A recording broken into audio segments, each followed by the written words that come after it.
राजधानी दिल्ली के कल्याणपुरी इलाके में बच्चों के झगड़े को लेकर हुआ बवाल। एक शख्स की पीट कर दी गई हत्या। घटना सीसीटीवी कैमरे में हुई कैद। पुलिस ने मामला दर्ज कर जांच शुरू कर दी है। पहले बच्चों में हुआ था झगड़ा जो परिवार के बड़े लोगों तक जा पहुंचा और हत्या कर डाली। राजधानी में किस कदर लोग जरा सी बातों को लेकर एक दूसरे पर आग बबूला हो जाते हैं, अक्सर ये सुनने में आता रहता है। इतना ही नहीं, लोग एक दूसरे की हत्या तक कर डालते हैं। कल्याणपुरी इलाके में बच्चों के झगड़े को लेकर एक शख्स की हत्या कर दी गई। पूर्वी दिल्ली के कल्याणपुरी थाना इलाके के खिचड़ीपुर में देर रात खेल में दो बच्चों में आपस में झगड़ा हो गया। बच्चों का झगड़ा सुन एक बच्चे का पिता विनोद मौके पर आ गया और बच्चों को समझाने लगा। इसी बीच दूसरे बच्चे का पिता संजय भी मौके पर पहुंच गया और संजय व विनोद में कहासुनी होने लगी। कहासुनी इतनी बड़ी कि बात मारपीट तक जा पहुंची और दोनों पक्षों में जबरदस्त झगड़ा हो गया, जिसमें विनोद बेसुध होकर गिर पड़ा, जिसके बाद उसे अस्पताल ले जाया गया, जहां डॉक्टरों ने उसे मृत घोषित कर दिया। मृतक विनोद 34 वर्ष के परिजनों का कहना है कि संजय उनके परिवार से रंजिश रखता है और अक्सर लड़ाई का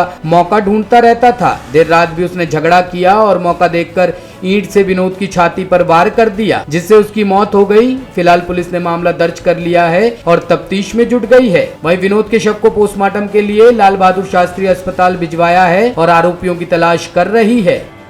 मेरे लड़के के साथ जी मैं तो वहाँ बैठा हुआ था जी और इधर से गया जी।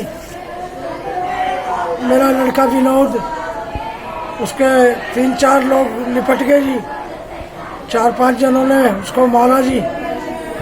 हाँ जी। क्यों मारा, क्या वजह थी मारने की? कोई बच्चे इनकी आपस में हो रही थी जी, लड़ाई हो रही थी बच्चों की जी। उसको छुपाने के कारण ही बच्चे को मारा जी। क्या संजय से पहले से कोई दुश्मन? संजय से पहले कोई दुश्मनाई नहीं थी जी। संजय ने मौका देख करके मेरे लड़के को मारा जी। पहले से कोई उनसे पहले कोई हाथापाई हो रखी है वो संजय से विनोद की, या पहले से कोई दुश्मनी थी क्या विनोद की? वो खुंदक थी जी उसकी। किस बात की, मतलब पहले से कुछ बात? पहले भी बस ऐसे ही था जी, वो जलता था, वो हमसे, हमारे लड़के से जलता था जी, वो किलसता था जी हमारे लड़के से। इस वजह से उसने मौका देख करके मेरे लड़के पे वारदात करी है जी। अब पुलिस क्या कह रही है आप लोगों को? पुलिस तो ये कह रही है जी कि 304 का मुकदमा लगाएंगे उस पे। 304 के से क्या होगा जी? कुछ भी नहीं होगा। तो क्या अभी आरोपी 302 का मर्डर केस होना चाहिए जी। तो क्या अभी आरोपी पकड़ा गया कि नहीं पकड़ा गया? रात को ही पकड़ लिया जी, वो चला गया था, रात को ही पकड़ा गया जी। अब बाकी और नहीं पकड़े गए जी। टॉप स्टोरी ब्यूरो के लिए दिल्ली से रवि डालमिया की रिपोर्ट।